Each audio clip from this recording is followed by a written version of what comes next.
The largest battleship ever conceived, the Yamato, was not built for defense. She was the ultimate expression of Japanese naval doctrine, a behemoth designed to dominate a decisive climactic battle. But in the spring of 1945, her mission was pure sacrifice.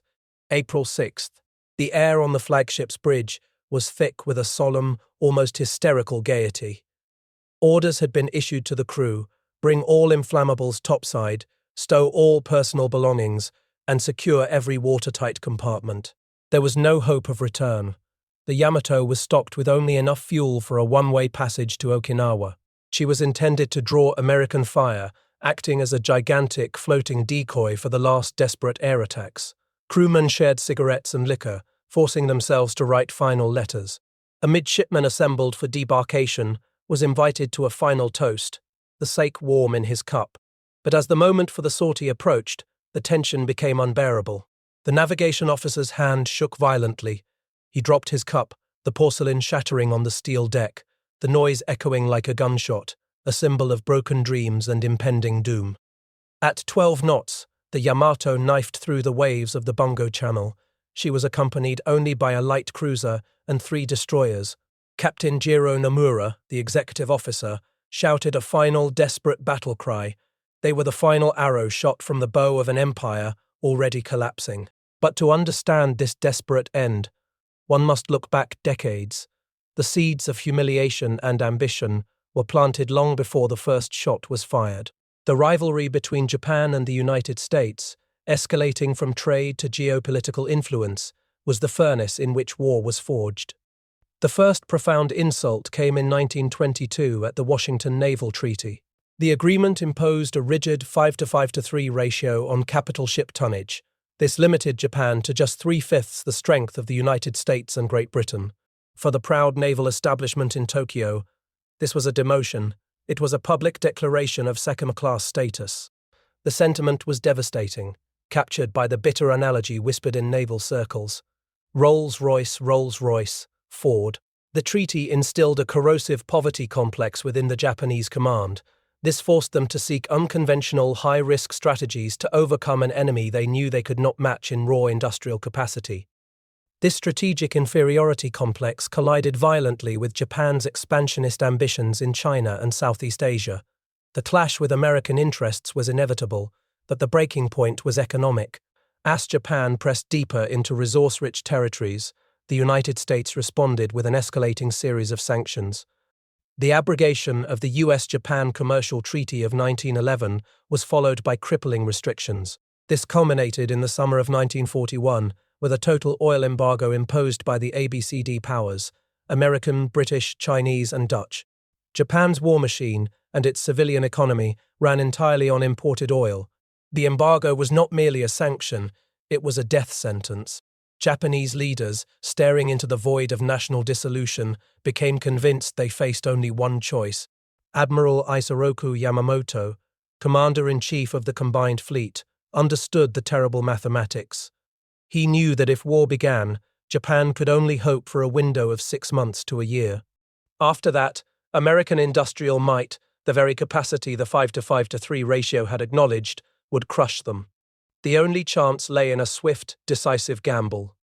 This meant delivering a daring, crippling blow to the US Pacific Fleet, forcing Washington to the negotiating table before the factories of Detroit and Pittsburgh could fully mobilize. The nation, trapped between economic collapse and military confrontation, concluded they must fight.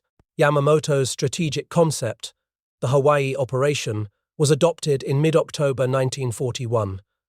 The gamble was set, the risk immense, but the resource clock was ticking down to zero. The path to the suicidal sortie of the Yamato in 1945 was paved with the desperate calculations made in Tokyo 2 decades earlier. The strategic necessity of the war was fixed, but the tactical means remained a terrifying gamble. Admiral Isoroku Yamamoto had staked the empire's future on a single, decisive blow. He transformed the perceived impossibility of attacking the formidable American naval base into the Hawaii Operation. The sheer concentration of the US Pacific Fleet at Pearl Harbor was a dagger pointed directly at the throat of Japan's planned expansion. The technical challenges were immense. How could they launch aerial torpedoes in the shallow harbor waters? How could they achieve the surprise deemed absolutely indispensable? Yet by late November 1941, the striking force had assembled. This massive fleet included 6 carriers, 2 battleships, and 33 other warships. On November 26, the fleet sortied from Hitokapu Bay, cloaked in a dense fog and maintaining strict radio silence. For 11 days, the men sailed in a silent, tense vacuum, navigating the immense Pacific. Their mission was sealed by the coded phrase received on December 2nd, "Climb Mount Nitaka." In the pre-dawn hours of December 7th, the flight decks of the carriers Akagi, Kaga, Soryu, and Hiryu buzzed with frantic energy. Engines roared to life, their vibrations shivering the lighted flying lamps. The young pilots, boiling over with a fierce, almost manic fighting spirit, scrambled into their cockpits. The sea was rough, waves spray-washing over the forward decks. As the first wave of 183 fighters, bombers, and torpedo planes lifted off, men lining the deck released loud cheers. Their breath was held until each plane found purchase in the dark air. The flight was long, navigated by the surprisingly clear directional signals broadcast from Honolulu radio. Below them lay a solid, opaque layer of clouds. Then, the lead planes emerged into a shocking, clear morning sky. Below them, Pearl Harbor lay serene and unsuspecting. The American battleships lined up neatly along Battleship Row, flags snapping in the bright morning sunlight. The attack was immediate and total. Dive bombers screamed down on Hickam and Wheeler fields, followed instantly by the low, deadly runs of the torpedo planes targeting the behemoths in the harbor.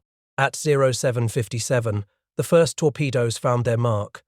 Just minutes later, the air was ripped by a colossal explosion.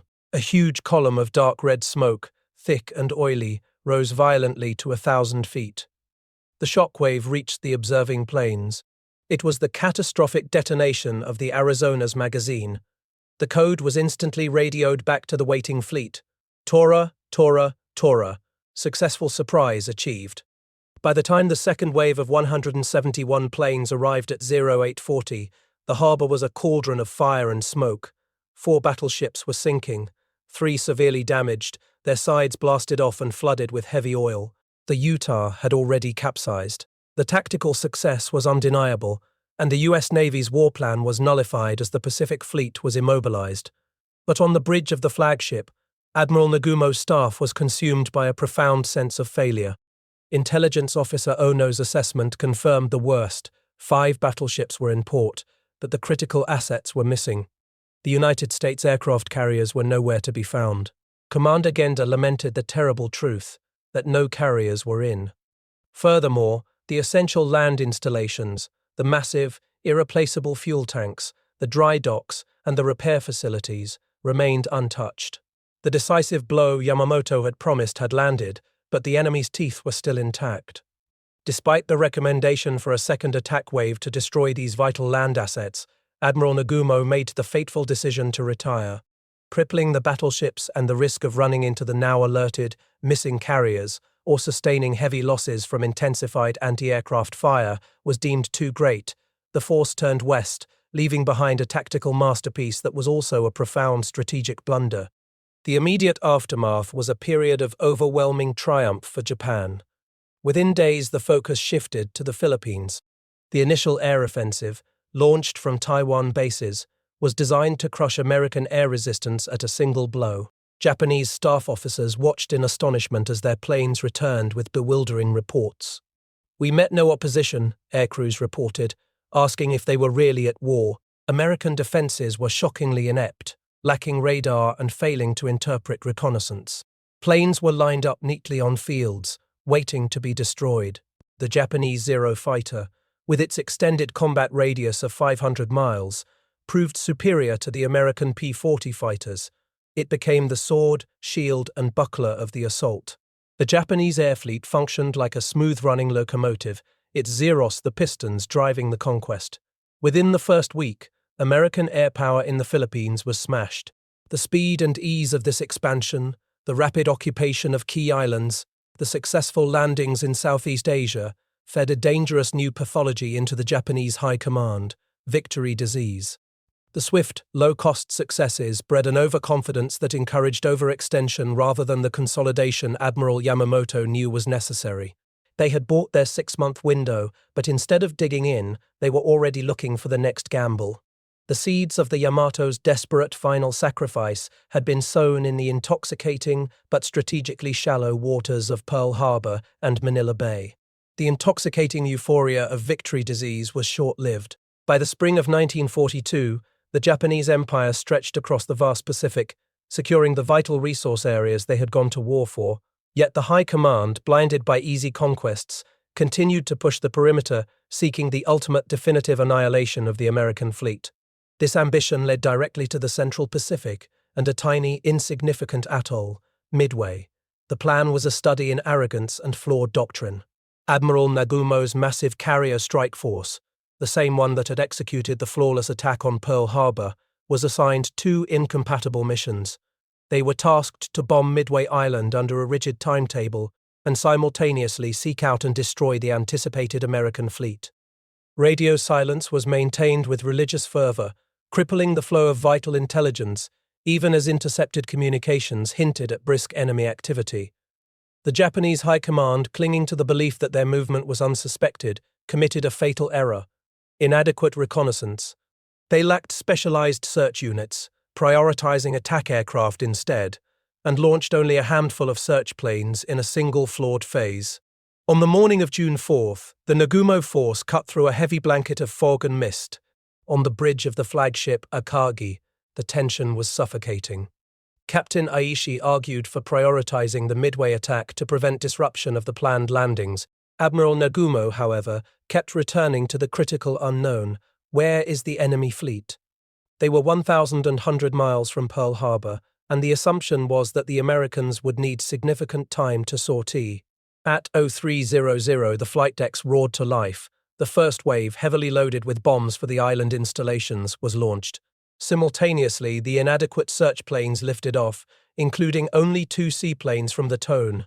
Below deck, the second wave of aircraft, those intended for a decisive naval engagement, were being hastily rearmed with the torpedoes and armor-piercing bombs necessary to sink ships. The catastrophic truth arrived at 0747, delivered by a frantic message from a Tone reconnaissance plane. Enemy force sighted, the message read, consisting of what appears to be 10 enemy surface ships. Nagumo was thrown into a logistical nightmare. His first wave was returning, low on fuel and armed for land targets. His second wave was half-armed for ships, waiting below deck.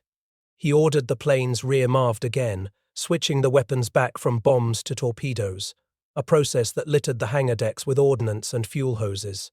At 10:20, as the crews worked furiously, pushing the heavy planes into launch position, the order was given to prepare the counterstrike.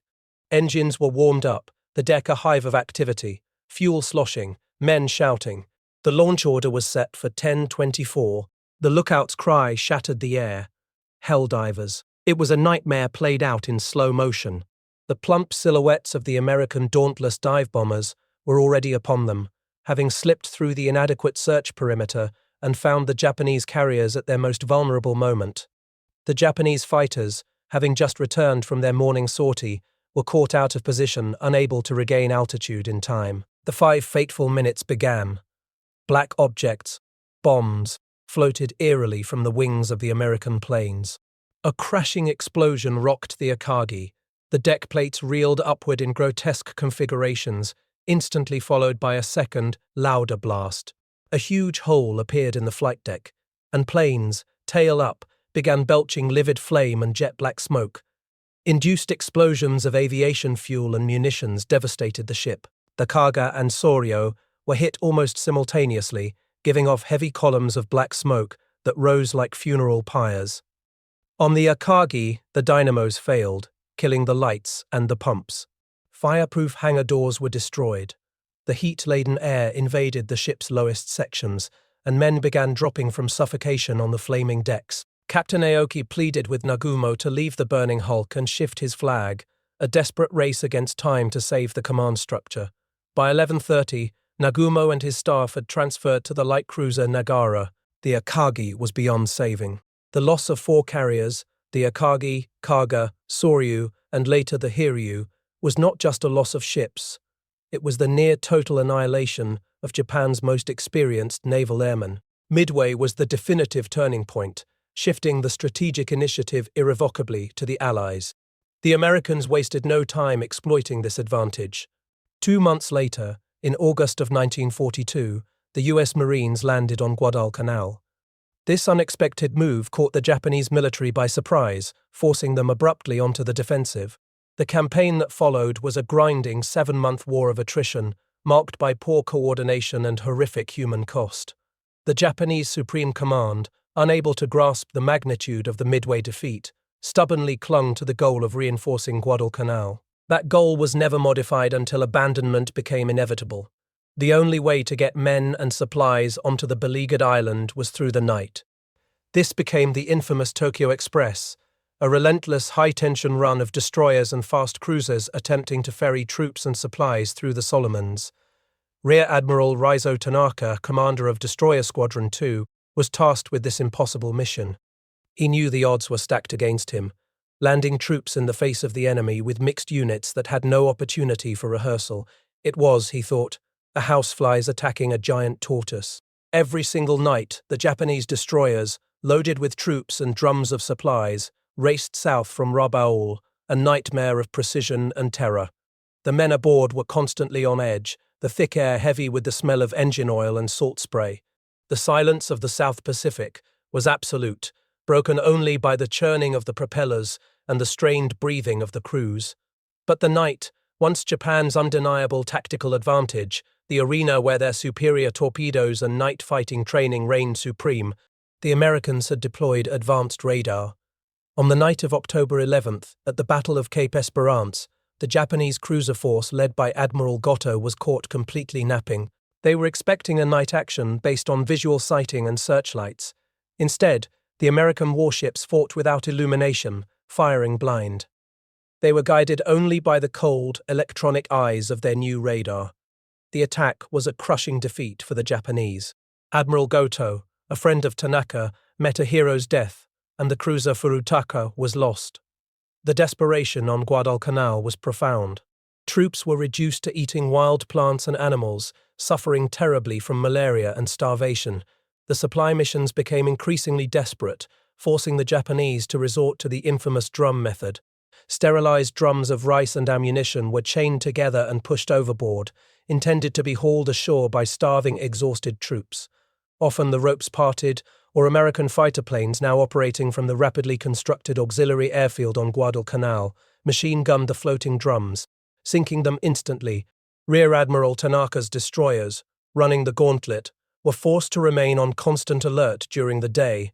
They had to anchor along the coast during the night to avoid the relentless American air search net. The United States' ability to repair or replace its ships with a speed that astonished the Japanese meant that every enemy loss was permanent. Meanwhile, the American fleet seemed to replenish itself magically. The Battle of Tassafaronga on November 30th was a final, brilliant, yet ultimately futile attempt to break the siege. Tanaka's destroyers were ambushed. The lead ship, the Takanami, broke the tense silence with a radio blast. Sighted what appeared to be enemy ships bearing 100 degrees. Flares immediately illuminated the scene, turning the dark sea into a stark, terrifying stage. The Takanami scored direct hits, setting 2 enemy ships afire, but the destroyer was instantly overwhelmed and lost. Though Tanaka's force inflicted heavy damage on the American cruisers, the mission's primary objective, unloading supplies, was jeopardized. The Tokyo Express had failed. The Japanese Navy's night fighting prowess, once their greatest pride, was completely negated by a technology they had ignored. The failure to reinforce Guadalcanal led directly to the abandonment of the island in February of 1943. The struggle for Guadalcanal was a classic example of how not to conduct a campaign, sealing Japan's doom by draining its vital resources and forcing it into a long, unwinnable war of attrition. But the true strategic death sentence for the Imperial Japanese Navy was not the loss of 4 carriers at Midway, nor the brutal attrition of Guadalcanal. It was a flaw far more profound and bureaucratic, the catastrophic neglect of anti-submarine warfare. This oversight was rooted in a centuries-old strategic arrogance, a naval tradition that favored the colorful and offensive fighting of the decisive fleet battle. They ignored the monotonous and defensive warfare required for commerce protection. The combined fleet, the ultimate expression of this aggressive mindset, dominated every nook and cranny in the Red Bricks, the colloquial term for the Navy Ministry. This obsession overshadowed the pragmatic necessity of keeping the nation's supply lines alive. The consequences of this strategic myopia were immediately visible in the organizational charts. The section of the Naval General Staff responsible for rear-line defense and shipping protection was pathetically understaffed. As war loomed, it often comprised just one or two officers. While immense resources were poured into building the Yamato-class super battleships, the Yokosuka Naval Station, responsible for hundreds of miles of coastline, had only a single officer dedicated to shipping protection. When the war began, Japan possessed nearly 6 million gross tons of merchant vessels, the industrial muscle driving its empire. They treated the problem of maintaining sea communications with a strange carelessness, even as initial estimates predicted losses of up to 1 million tons in the first year alone. That figure proved tragically inadequate. The Guadalcanal campaign forced the first major, visible sacrifice of this civilian shipping, reducing the available tonnage by half within a year. The creation of escort groups was met with grudging consent, often equipped with obsolescent vessels. These groups were commanded by officers who felt slighted by the assignment. One destroyer group commander lamented that his men were trained for fleet action, not for the humiliating defensive duty of accompanying merchant vessels. By September of 1943, the slow, insidious killer that was American submarine warfare began to strike with devastating force. Losses soared to over 172,000 gross tons in that single month. This was the point of no return. The government was forced to divert more than 250,000 gross tons from civilian use to military transport. The High Command finally accepted the need to contract the defense line westward. This strategic retreat was forced not by a great surface battle, but by sinking tankers. The Brand Escort Command Headquarters, the GEHQ, was finally created in November of 1943, a belated admission of crisis. But even this climactic structural change was hampered by systemic issues. The Navy Ministry refused to appoint qualified Naval Academy graduates to ASW command roles, clinging to the idea that these positions were beneath the elite. The best escorts available were 15 destroyers, built between 1920 and 1925. When the GEHQ requested 360 new coast defense ships, only 40 were approved. The Japanese Navy had built the world's most powerful surface fleet, yet it was being slowly suffocated by an enemy they had deemed unworthy of focus. This systemic failure stood in stark contrast to the rare moments when meticulous planning and superb leadership were brought to bear, usually in the context of tactical retreat. By the summer of 1943, the situation in the Aleutians was desperate.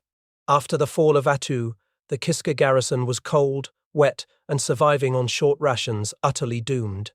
Allied radar and the omnipresent threat of air power made the island a dagger pointed at the heart of their defense perimeter. Rear Admiral Masatomi Kimura, a veteran torpedo officer, was assigned the risky undertaking of evacuation. Kimura was the antithesis of the reckless, suicidal commander. His motto was, "Patience." His initial attempt to reach Kiska was aborted due to poor weather and perceived enemy patrols. His staff, agitated and critical, argued that they should have disregarded the enemy patrol planes. Kimura, however, calmly observed that this setback would not prevent them from accomplishing their task. More important, he stated, is how to cope with the future. While the Allied forces continued their intense air raids, Kimura played the board game Go with his staff officer, simply waiting for his chance. The opportunity came not through Japanese daring, but through a critical Allied error. On July 25th, the Allied North Pacific Force Command, spooked by radar ghosts, misidentified a Phantom fleet. They immediately redeployed their blockading destroyers. Admiral Kinkaid ordered refueling, leaving the approach to Kiska completely open.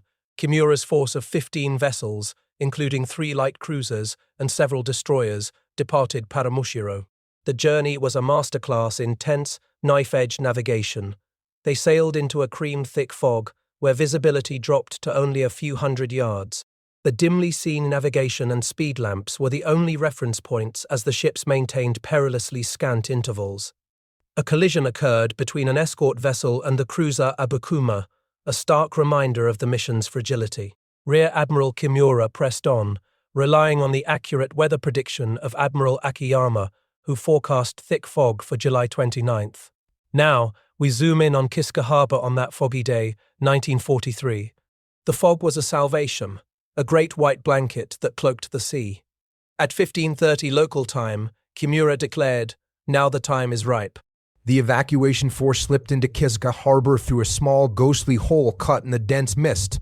The scene on the beaches was one of organized, desperate chaos. The Kiska garrison, bearded and clad in rags, had been ordered to abandon all personal belongings, even their rifles. They had waited, shivering in the Arctic summer night, through 8 previous failed attempts. Now, the destroyers loomed out of the fog. The evacuation was executed with impossible speed. Men scrambled aboard the cruisers and destroyers, their voices hoarse with relief. "Thank you for saving us," they cried, their intense spirit temporarily replacing their exhaustion. Within 55 minutes, 5,183 men, the entire garrison, were shuttled to safety. The decks were crowded, but the operation was perfect. As the force pulled away, the fog thickened, swallowing the ship's whole. The air was heavy with the smell of wet wool, oil, and the sweet cold air of the Arctic.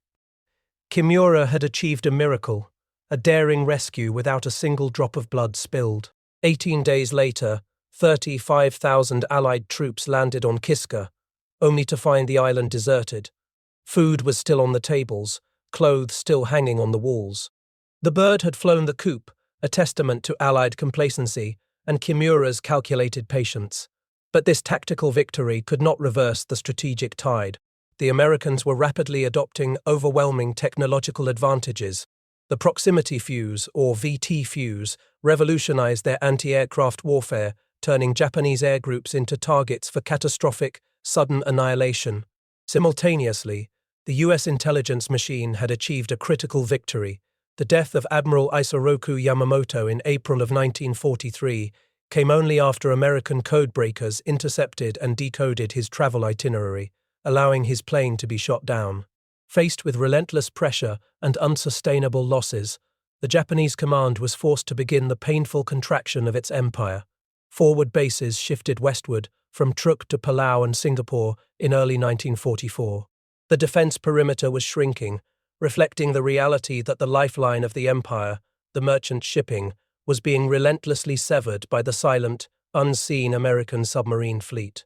The Japanese Navy, obsessed with its decisive battle doctrine, was now an eagle without wings, its claws clipped by technology and its body starving from a self-inflicted logistical death sentence. The strategic reality facing the Imperial Japanese Navy in 1944 was one of total, irreversible collapse. The crippling attrition of Guadalcanal, the loss of experienced airmen at Midway, and the unrelenting, suffocating pressure of American submarine warfare. The Navy's response was not adaptation, but a final, desperate doubling down on the obsolete doctrine of the decisive surface engagement. This gamble was codified in the Show Operation, or Victory Operation. The stage for this final act of naval warfare was the Marianas. In June 1944, the United States invasion of Saipan and Tinian confirmed Admiral Ozawa's fear. The Americans were coming for the last line of defense. Ozawa's first mobile fleet, the reorganized carrier force, was ordered to engage. But this was no longer the Pearl Harbor strike force. The Japanese fleet could muster only 439 carrier aircraft against the overwhelming might of the United States task force. That American force boasted 902 planes, equipped with superior radar and the deadly VT-fused anti-aircraft shells that turned the sky into a lethal instantaneous killing zone. The resulting clash, the Battle of the Philippine Sea, was less a battle and more an execution. Japanese pilots, many inadequately trained and relying on an ill-fated outranging tactic that launched planes from extreme distances, flew straight into a wall of American defenses. The silence in the operations room in Tokyo on the morning of June 19th was deafening. Hours passed, and no transmissions arrived, no reports that the assaults had begun. Commander Genda, supporting the assessment that weak radio sets and different frequencies were hindering reception, knew the truth. The planes were lost. The grim reality solidified with the arrival of a telegram confirming the sinking of the carriers Taiho and Shokaku by United States submarines. This was a mortal blow that plunged the command center into its deepest gloom. The operation became known to the Americans as the Great Marianas Turkey Shoot, marking the virtual annihilation of Japan's carrier air forces. The surface fleet was now, definitively, an eagle without wings. The defeat forced the High Command into the final, suicidal gamble, the SHU operation, designed to disrupt the impending Allied invasion of the Philippines at Leyte Gulf. The plan was a strategic monstrosity, dividing the remaining naval strength into three forces. These were Kurita's 1st Striking Force, Shima's 2nd Striking Force, and Ozawa's Northern Decoy Force. They were sent into battle without the essential air cover that modern war demanded. We zoom in now on the Sibuyan Sea, October 24, 1944. Vice Admiral Takeo Kurita's force, comprising 9 battleships and numerous heavy cruisers, was the main spearhead. It was tasked with punching through the San Bernardino Strait to attack the vulnerable American transports in Leyte Gulf. But even before the air attacks began, the fleet was crippled. Navigating the Palawan Passage, the flagship Otago and the heavy cruiser Maya were ambushed by American submarines. The deafening thump of the torpedoes was followed by the sound of rushing water and the frantic shouts of crewmen scrambling to abandon the sinking ships. Kurita was forced to transfer his command to the mighty battleship Yamato, disrupting the entire operation. The next day, the Sibuyan Sea became the crucible. American carrier planes descended in wave after relentless wave. For 3 consecutive days, approximately 1,000 aerial sorties rained down on Kurita's ships. The air was thick with the blinding flashes of anti-aircraft fire and the thunderous impact of bombs. Aboard the Yamato, Vice Admiral Ugaki, now acting commander, felt the terrifying weight of the attack. But it was the Musashi, the Yamato's sister ship, that became the focus of the aerial pounding. The Leviathan, built to withstand any surface gun, was agonizingly vulnerable to the sustained air assault.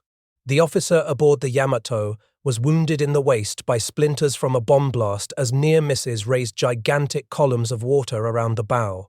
All around, consorts were being sunk or damaged.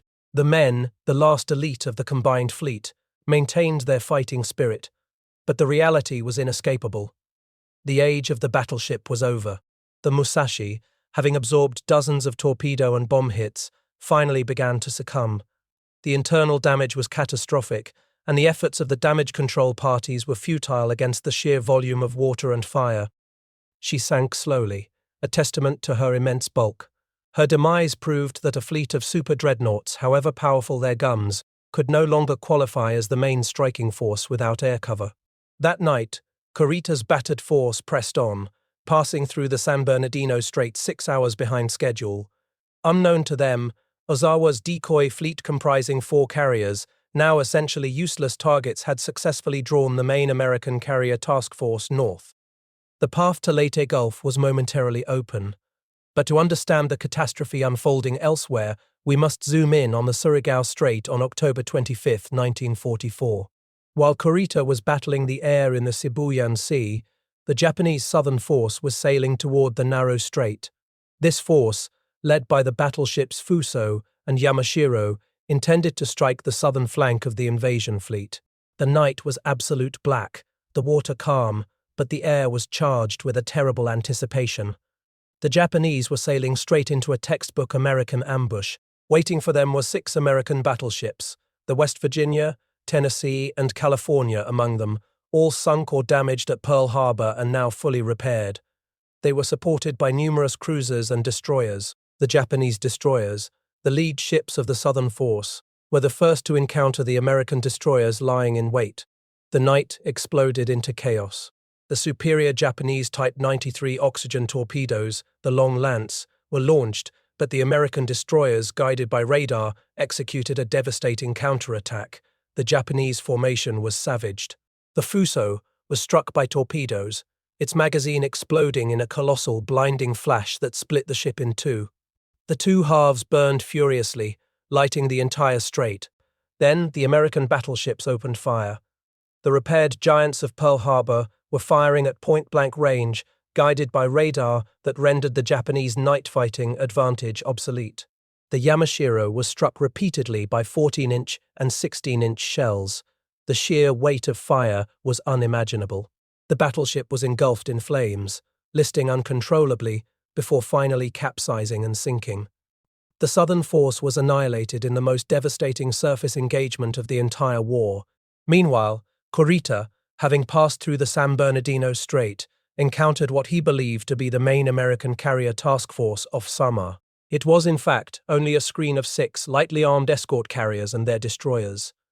The Yamato opened fire at extreme range, the immense 18.1-inch shells raising gigantic plumes of water. Kurita ordered a general attack, but the American destroyers, coordinating perfectly, laid dense smoke screens and bravely launched torpedoes. This forced the Japanese behemoths to maneuver and lose formation.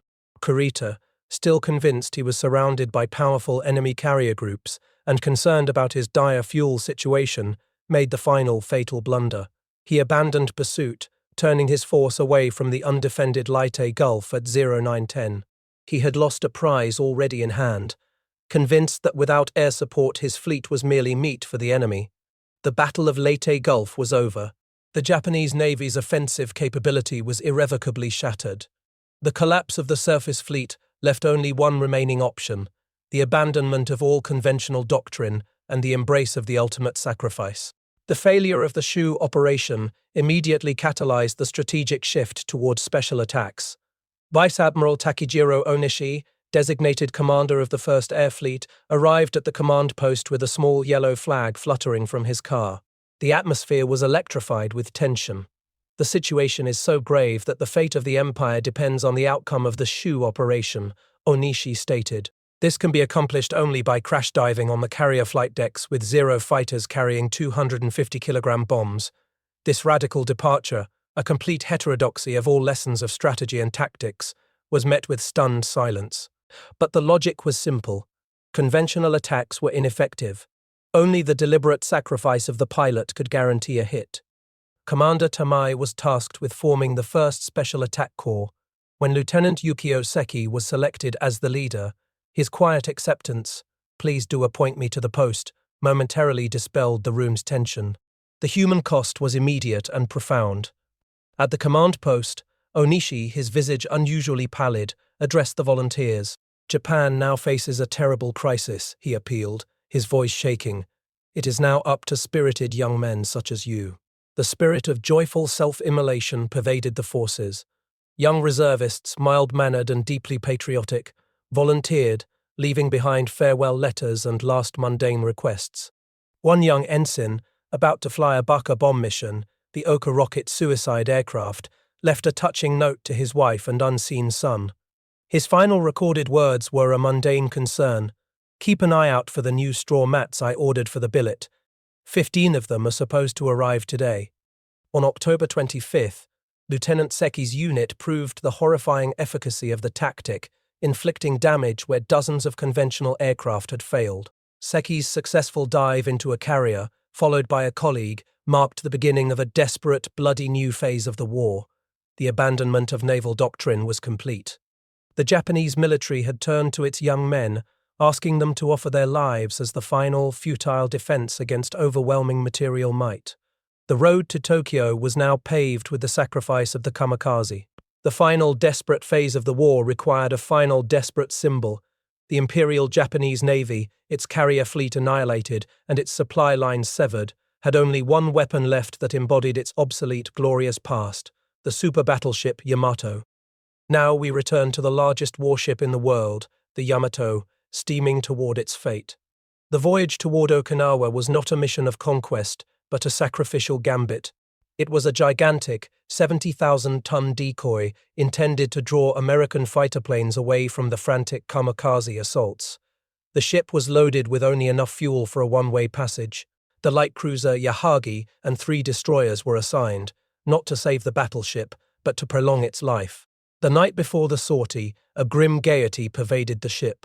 Midshipmen, assembled for debarkation, were invited to a final toast. Comrades persuaded one another to write last letters, knowing they served as final wills. The air was thick with the scent of sake and the nervous energy of men trying to smile at impending doom. The navigation officer, his hand trembling, dropped his cup. The shattering porcelain offered a stark symbol of broken dreams. The orders were stark: commence sailing preparations from 0815, weighing anchor at 1000. As the Yamato knifed through the Bungo Channel at 12 knots, the crew were on edge. They were the final arrow shot from the bow, but they were not sailing in secret. The insult was immediate and profound. The crew intercepted enemy messages that gave their exact course and speed, minute by minute tracking their position. The Americans knew precisely where they were and where they were going. The deep lull before the storm descended as the ship approached the line of demarcation between friendly and hostile waters. The air was filled with the smoke of ongoing battles, and then the roar of engines.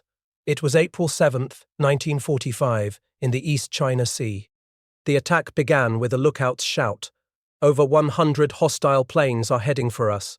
The sky became a maelstrom. The Yamato unleashed its 24 anti-aircraft guns and 150 machine guns, firing 2,000 rounds, but the onslaught was relentless. The ship was enveloped in blinding flashes of light, thunderous noises, and crushing weights of blast pressure. A bomb slammed into the aft radar room, instantly killing the junior lieutenant and a petty officer. The critical equipment was rendered useless. Power failed across the immense battleship, crippling the electrically operated turrets.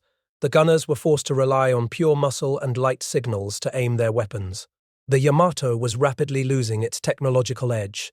The American torpedo planes, having successfully drawn off the few remaining Japanese fighters, pressed their attack low and hard. Torpedoes struck the port side amidships, sending great columns of water suddenly rising high into the air. The light cruiser Yahagi and the destroyer Isokaze were quickly overwhelmed and sunk. The world's largest battleship was now alone, protected by only 2 small escorts. The core of the Leviathan's defense was shattered when both its sub-rudder and main rudder were damaged. The great ship became uncontrollable, turning sluggishly in wide, agonizing circles. Death's paralysis had taken over her movements. The list grew rapidly, dragging the port side toward the sea. The desperate order came down, all hands to work to trim ship. Hundreds of men rushed into the engine rooms, a final futile sacrifice to correct a list that was already hopeless. Admiral Saiichi Ito, Commander-in-Chief of the Second Fleet, withdrew silently to his cabin. He was not seen again. His dignified, silent surrender signaled the inevitable. The Yamato's incredible list grew until the great ship capsized. The crew was violently flung into the cold sea. The black oil felt as thick as melted caramels, coating the water and forcing survivors to vomit the swallowed sludge. They were caught between the freezing Pacific and the scalding steam and boiling water from the damaged boilers below. The end came with a spectacular and terrifying finality. As the ship rolled over, its vast magazines detonated in a colossal explosion. That blast sent a mushroom cloud thousands of feet into the air. The sound echoed for miles, a final, definitive salute to the sinking of the world's largest battleship. Historians would later note that the destruction of the Yamato marked the demise of 5 centuries of naval warfare. Of the 3,332 men aboard, only 269 were rescued. The Yamato's sacrifice failed completely to halt the American invasion. The bloody defense of Okinawa continued, fueled now only by the desperation of the kamikaze pilots. Over 3,000 planes participated in the Okinawa operations. More than 700 were lost, utterly exhausting Japan's remaining air power. These murder attacks were driven by a mistaken way of command that permitted human life to be treated so lightly. It was a fatal misinterpretation of the warrior code. The young pilots, often deficient in training, were squandered in a final, doomed attempt to stave off the inevitable. Japan's ultimate defeat was not rooted in a lack of courage among its fighting men. It was sealed by profound institutional defects, crippling inter-service rivalry, and an isolation of military strategy from political and economic reality guaranteed failure. The rigid adherence to the outdated doctrine of the decisive fleet battle doomed the fleet. The Navy had prioritized colorful and offensive fighting over the monotonous but necessary defensive warfare of protecting its sea lanes. The true cause of Japan's economic collapse and defeat was the complete loss of its merchant fleet and its industrial muscle. The greatest naval war in history ended with the complete destruction of the Imperial Japanese Navy. It was an unenviable monument to obstinate, outdated strategists who stumbled along from one era to another. Yet the immense human dimension of the Pacific War, the personal equations, the final letters, the acts of valor and desperation, remains. This perspective of the vanquished ensures that the true cost of that strategic failure is never forgotten. If you value these historical accounts, please subscribe to the channel and like this video. It helps us preserve these stories, and please share your own memories or thoughts in the comments below.